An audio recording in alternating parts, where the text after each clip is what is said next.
5 years ago, we started Axios with the mission to get you smarter, faster on topics that matter. We get you smarter about national topics like tech, politics, and sports. We make you smarter about your community with Axios Local. And now we want to get you smarter, faster about your job with Axios Pro. Finding the right news and information for your work can be daunting. And most of the time, when you do find what you need, the information is just too long and too boring. You should be using your time to make decisions, not sorting through noise. Axios Pro is here to help you make smarter decisions faster. Our deeply sourced reporters will give you actionable intelligence that's delivered in a way that's quick and easy to read. No fluff, just the good stuff. With Axios Pro, we're going to focus on the industries that matter to you. Each industry will have its own dedicated team of resources and reporters who know these industries inside and out. Every weekday will bring you important information and analysis that you can't get anywhere else.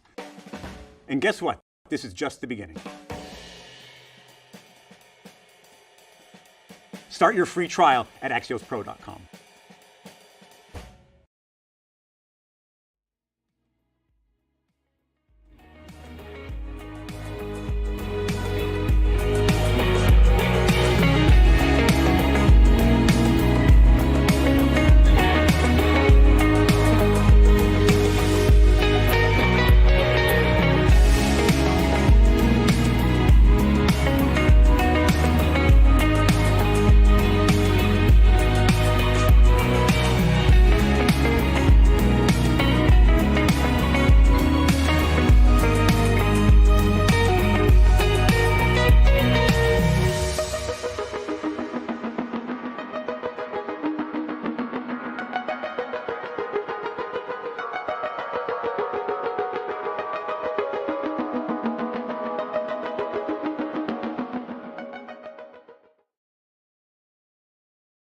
Every day, every single day, things are happening in the world of deals and deal makers.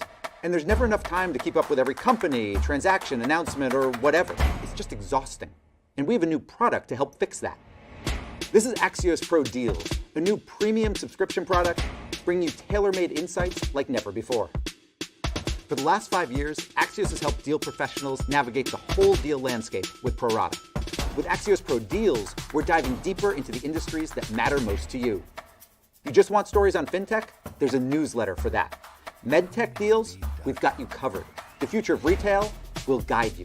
With Axios Pro Deals, you're going to be getting all of this industry-specific insight and expert analysis at a level you simply can't get anywhere else. So if you're a venture capitalist, private equity investor, banker, trader, founder, executive, anyone who cares about deals, Axios Pro is what you need to help you understand what matters and why. Start your free trial today at AxiosPro.com.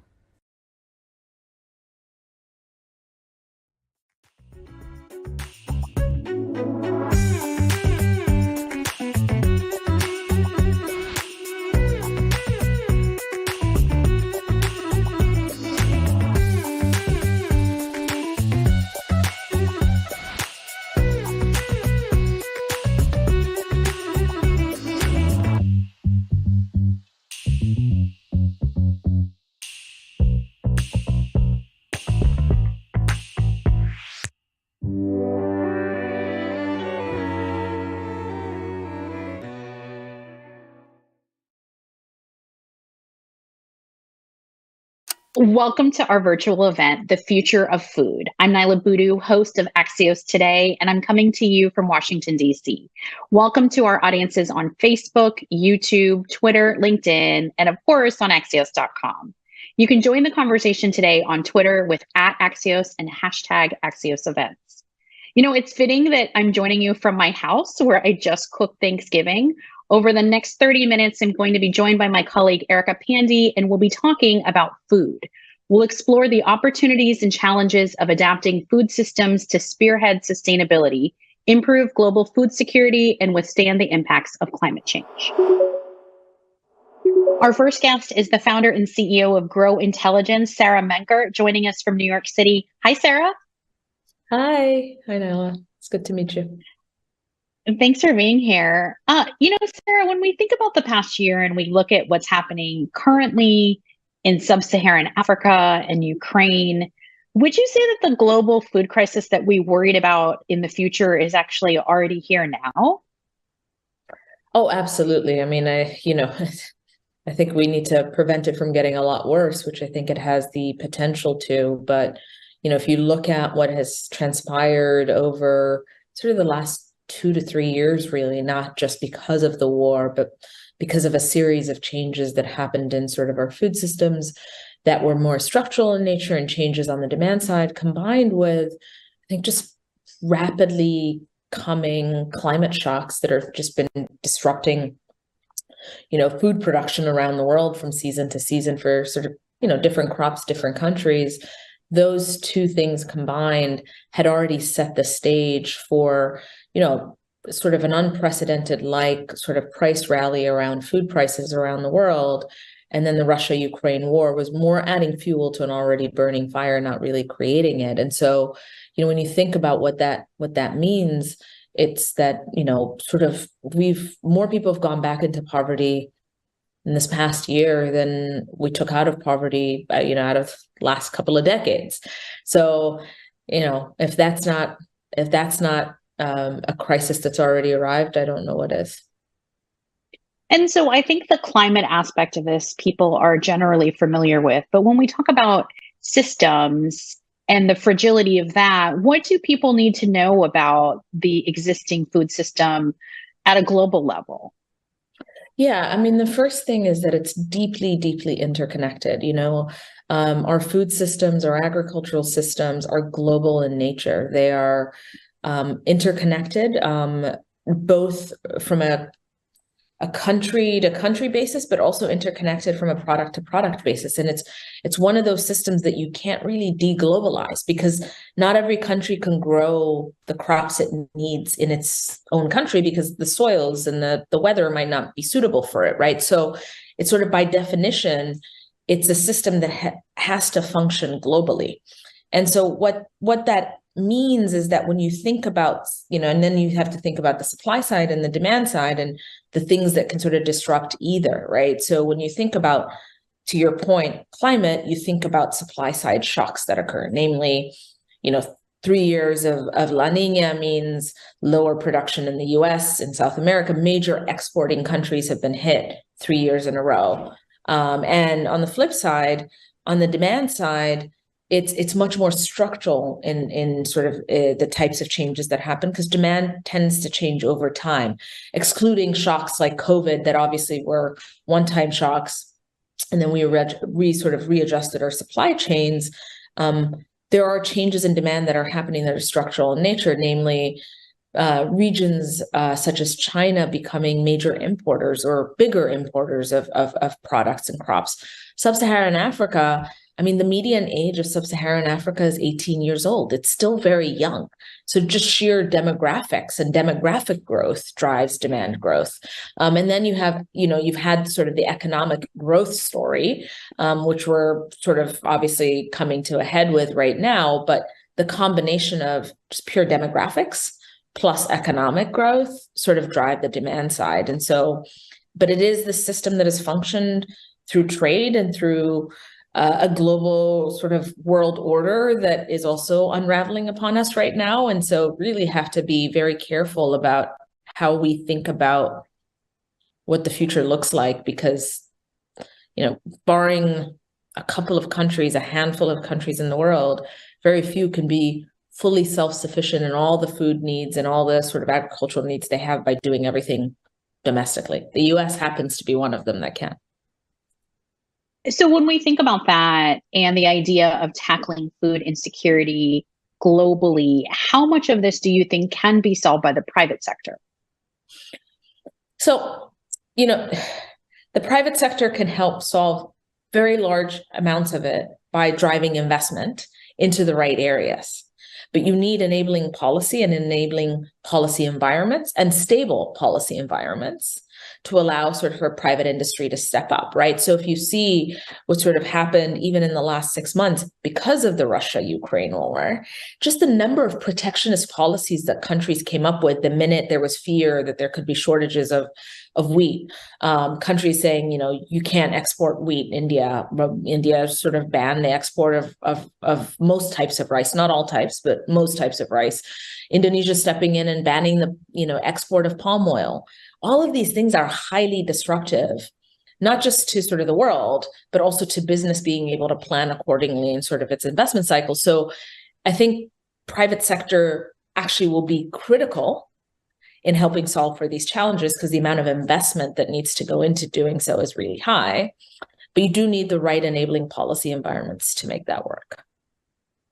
We just have a few minutes left, but I wanted to ask you about GROW's Global Fertilizer Impact Monitor, because I think that's an example of a public-private partnership. Can you tell us briefly how that works? Yeah, so the Fertilizer Impact Monitor is something that we built with the support of the Bill and Melinda Gates Foundation. And the reason we did that is that fertilizer it's really interesting in that the major input into fertilizer, and especially nitrogen-based fertilizers, is natural gas. And the Russia-Ukraine war caused an energy crisis. So when you have an energy crisis, you have a fertilizer crisis that comes with it. And so fertilizer prices for that reason, plus a series of other reasons, had gone up 3-4x over sort of the past couple of years. And what that has meant was that, there was just going to be a reduction in fertilizer use, but there was no assessment as to how to estimate how bad that would be. So how bad would we lose demand, or how much would availability issues affect different countries? But more importantly, how does that then affect outcomes in the form of yield or production around the world? So what we did is we essentially took data from two partner organizations, the International Fertilizer Association, which is an industry association of private fertilizer companies, took their demand data, anonymized it, and then also worked with CRU, which is an independent consulting firm on fertilizer, took their demand data, anonymized it, and then essentially built out a model for the whole world to say, okay, under these demand scenarios, what is the production loss we're going to experience in corn, in soybeans, in wheat, and in rice around the world? And the reason it's an important exercise to do it for the whole world is that sometimes you can get a number that looks really low for the whole world,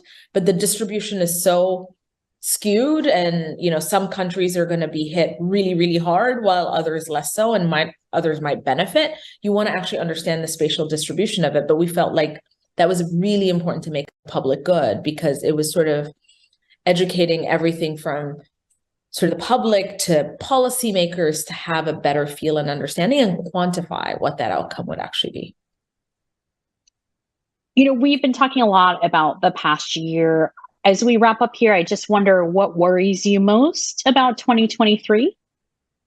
Yeah, so we have, I think, fertilizer worries me a lot still. There's still a lot of unresolved issues. There's both affordability-based demand destruction as well as availability issues, depending on how the winter plays out in Europe. I think that will sort of really have huge implications as to next year's planting season. And I think that worries me. The second is, just food prices. They have not come off that much.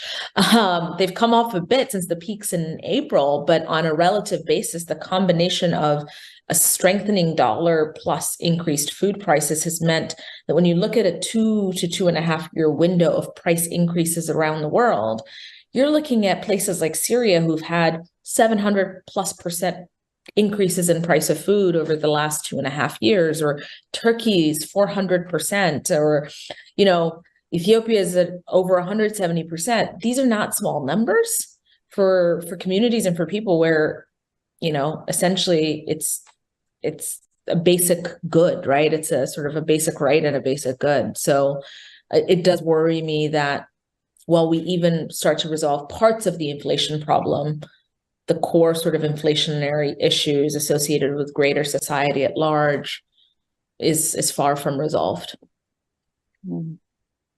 Sara Menker is the founder and CEO of Grow Intelligence. It's afraid we're out of time, but thanks, Sara. Thank you so much. And next we have a view from the top with my colleague, Chris Freites. Good afternoon, and thank you for joining us. And thank you to our sponsor, Nutrien, for making this conversation possible. And joining me now is Nutrien's president and CEO, Ken Seitz. Ken, welcome to Axios. Thank you, Chris. Great to be with you. So I want to start out the conversation with climate change, because I'm wondering, how has Nutrien and the agriculture industry writ large responded to the need for global climate action? Yeah, no, it's something that is a daily focus of ours, Chris, and it really starts with sort of incorporating it in our DNA here at Nutrien, where the world is trying to solve food security challenges, and certainly with some of the geopolitical challenges that we're facing today, only exacerbating those food security challenges. But at the same time, we know that we have climate goals that we need to achieve as an industry. And so as Nutrien, we're working hard on the farm daily now with growers to improve those outcomes. And we can talk a little bit more about that. Improve those outcomes on the farm through the best practices with the grower and reducing those indirect emissions into the atmosphere, but then also with our own industrial operations. We're the largest producer of potash in the world. We're a huge producer of nitrogen. We produce phosphate. In other words, all three essential crop nutrients. And we have activity underway in each of those businesses now to reduce our direct emissions into the atmosphere. So, what we say at Nutrien is that we can improve yields. We can improve the food security situation on the planet while improving sustainability outcomes. And it's like I say, Chris, we can talk more about that. Yeah, no, and I do want to talk about the food security, because, of course, food insecurity has been a global problem for a long time. And I think that has all come home to us with the war in Ukraine. And I wonder, what is Nutrien doing to strengthen global food supply chains and the production and distribution of fertilizer? Yeah, no, it's a challenge, a global challenge that we're facing at the moment. And certainly the conflict in Eastern Europe is exposing some of the fragility of the global food system and obviously creating real-time issues, challenges for certain parts of the world that depend on one of those bread baskets, Ukraine, for food. And so today, we see that with the ongoing conflict there, that exports out of the region are constrained, but also that Russia, Ukraine, Belarus are also huge producers of crop nutrients. And of course, production challenges there and export challenges all lending to this food insecurity challenge. So yes, as Nutrien, we're quite focused on what we can do to improve those outcomes. We're a global company. We operate all over the world. And for our part, it's working again with the growers to improve yields, and it's on the farm, best agronomic practices to get yields up and produce more food. And certainly in today's commodity environment, the producer, the farmer, is compelled to do so. We're also producing more crop nutrients. We've announced that we're going to increase potash production up to 18 million tons by 2025. We've been investing in our nitrogen production, our North American network, and our operations in Trinidad to increase tons out of those operations, and then increasing our product mix out of our phosphate operation. So it's really about making those investments to make sure that the world has the crop nutrients, which are vital to yields, vital to food security, making sure the world has those crop nutrients. Well, and I want to ask you about the outlook for 2023. Do we expect more geopolitical disruption that's going to impact growers and consumers? Yeah, we do, Chris. And unfortunately, that's the case. Unfortunately, we expect this terrible conflict in Eastern Europe to drag on. And, kind of regardless, I think, of the outcome there and the duration of it, damage has been done here, certainly in agriculture in Ukraine and certainly with exports out of Russia, so that we're looking at, we believe, several crop cycles to replenish global inventories, grain and oilseed inventories on the planet. So we're into this for at least a few years, we believe, and then you layer on, again, the production challenges for a part of the world that produces an enormous amount of crop nutrients and the export challenges that they're facing, we're seeing in real time that volumes from Belarus, Russia are simply not showing up in certain markets. And again, with the ongoing conflict, with sanctions on banking, on logistics, and the production issues, we expect that to carry through 2023. And finally, I want to end on ESG, because I think companies are looking to enact really ambitious ESG goals that include reducing emissions from the farm all the way to the factory. And I think companies can control their direct and indirect emissions. We all know that. But what about the indirect value chain emissions? What are they, and what can a company do to curb them? Because they're not entirely in your control, right? Oh, that's right, Chris. So, as Nutrien, we are an integrated agriculture company. So we have a unique position in the industry where we're facing the farmer through our retail network. We have 4,000 crop consultants and agronomists that are working daily on the farm with the grower. And so as we're doing that work with the grower, we are, of course, generating solutions for the farmer to improve yields, while at the same time improving sustainability outcomes. And we've signed up a carbon program where we'll have close to 700,000 acres under management this year with farmers, where we're making recommendations to them on nitrogen products. And so, for example, we have a slow release nitrogen fertilizer that allows the plant roots to take up the nitrogen, as opposed to volatilization into the atmosphere, which is a greenhouse gas, and is the most significant source of greenhouse gases on the farm. We're working with farmers on cover crops and water conservation, on soil health and biodiversity outcomes, again, while providing those best agronomic practices and improving yield. So we're finding that we can generate high quality carbon credits on the farm, while at the same time improving yields. And those are those indirect emissions that you mentioned, Chris. In addition to that, we're making investments in our direct emissions. And so again, as it relates to nitrogen, we've talked about and are looking at building over 1 million ton new clean ammonia facility in Geismar, Louisiana. We're just doing the engineering work on that today, but that will reduce emissions from nitrogen production by over 90%. It's really quite significant. Oh, wow. In the rest of our operations, we're looking at renewables and deploying renewables. So we're doing work right across the value chain. And then finally, Chris, to your point, partnering with industry players. And we have a number of big partnerships with food companies looking at achieving these same outcomes on those indirect emissions. All right. Well, we have to leave it there. Ken Seitz is the president and CEO of Nutrien. Ken, thank you so much for joining Axios. It's a pleasure, Chris. Thank you. And now, your next segment. Thanks, Chris. Our final guest is founder and CEO of Apeel Sciences, James Rogers, joining us from Santa Barbara, California. Hey, James. Hey, Erica.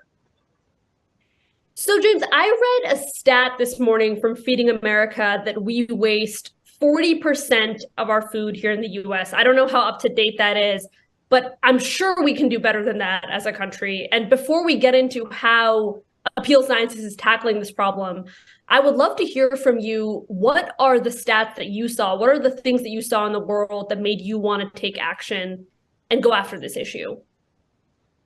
Yeah, that 40% waste stat was right up there alongside the statistic that the average American family throws away something like $1,500 worth of food every year, and that's just in the United States. When you look at the statistics in emerging markets in places like Southeast Asia and Sub-Saharan Africa, the waste levels are 60-75%, and so you look at all that and think, wow, that's an unbelievable amount of resources that is going into producing, distributing all of this food, and then for it to ultimately end up being thrown away.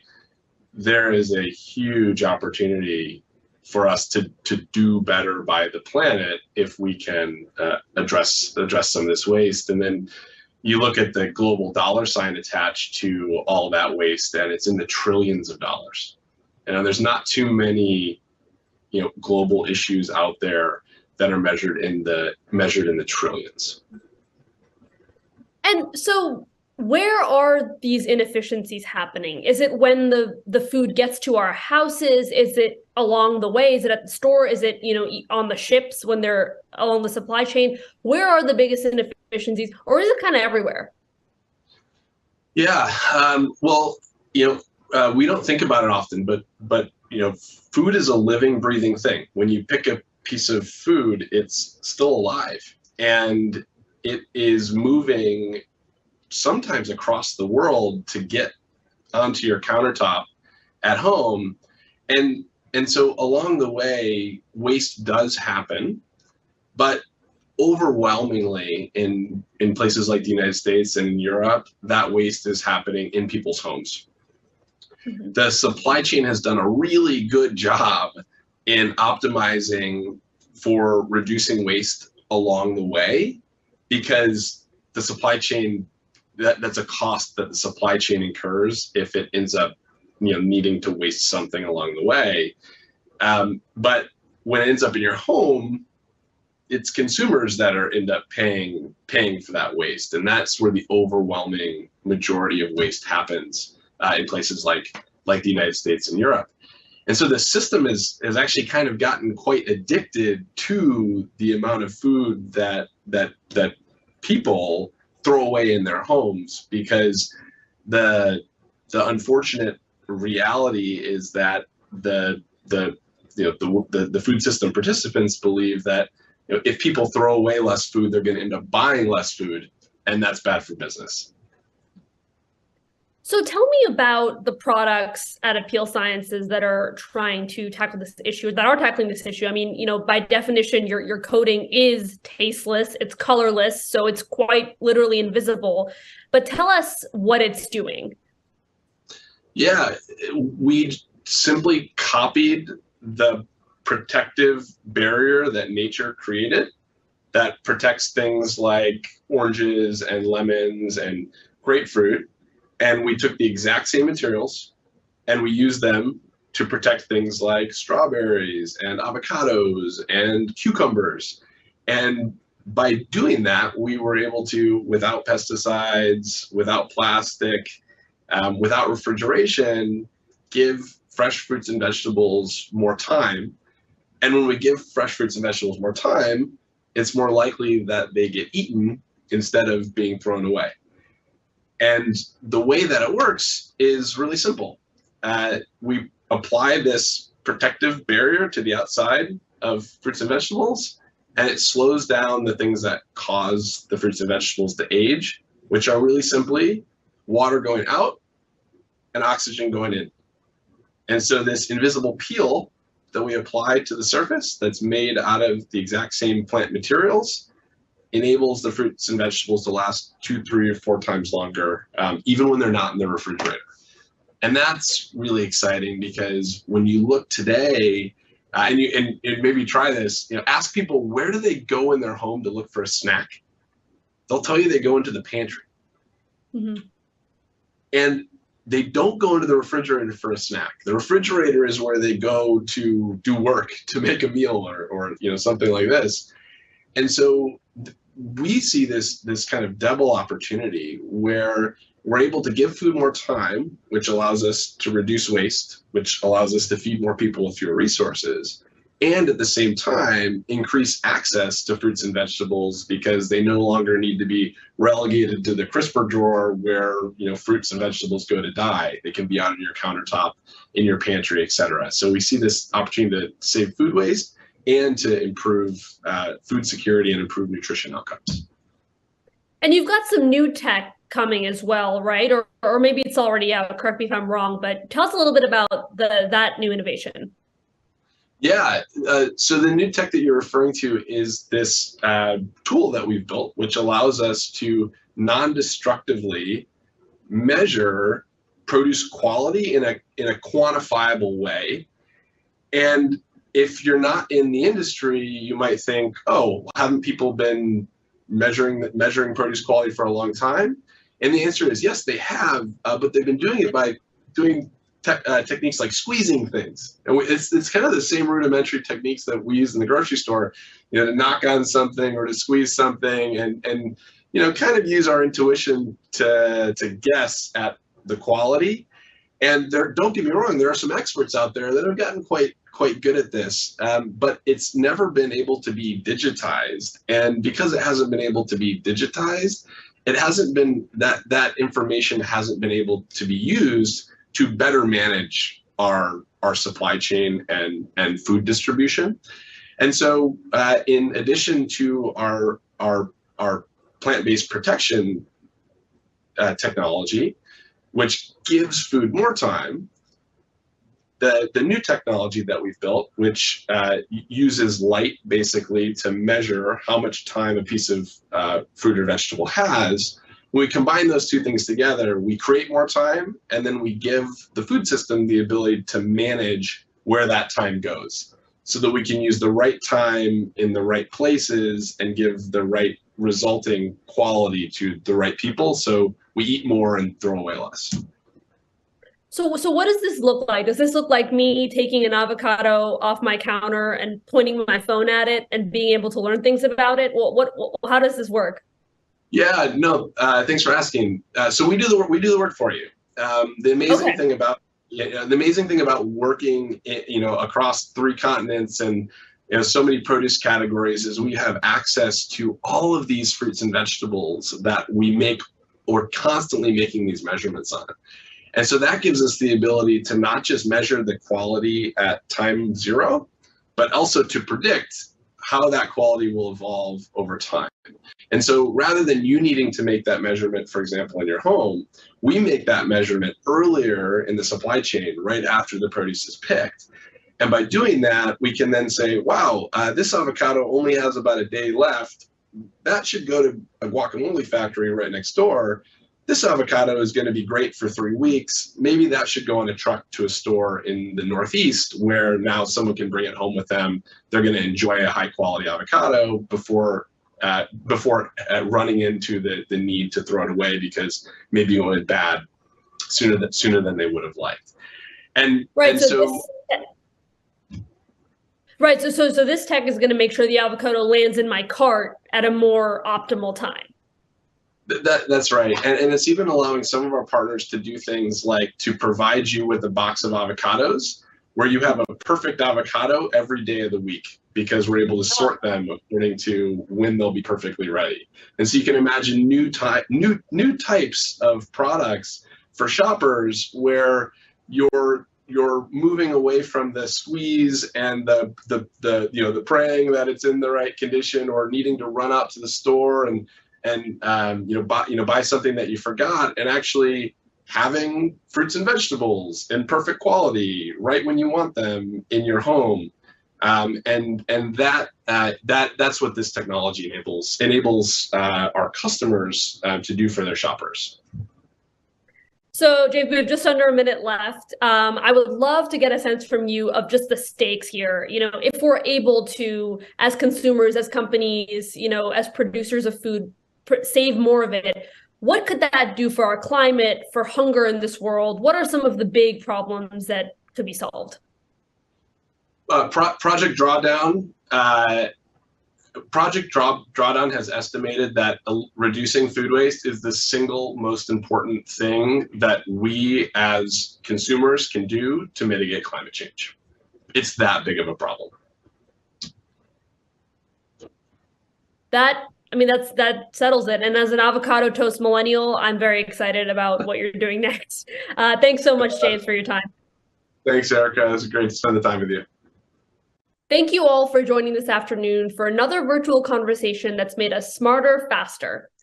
For more information, or to sign up for my Finish Line newsletter, or to listen to Nyla's Axios Today podcast, visit axios.com/newsletters or the Axios app. Thank you all for joining, and we'll see you soon on axios.com.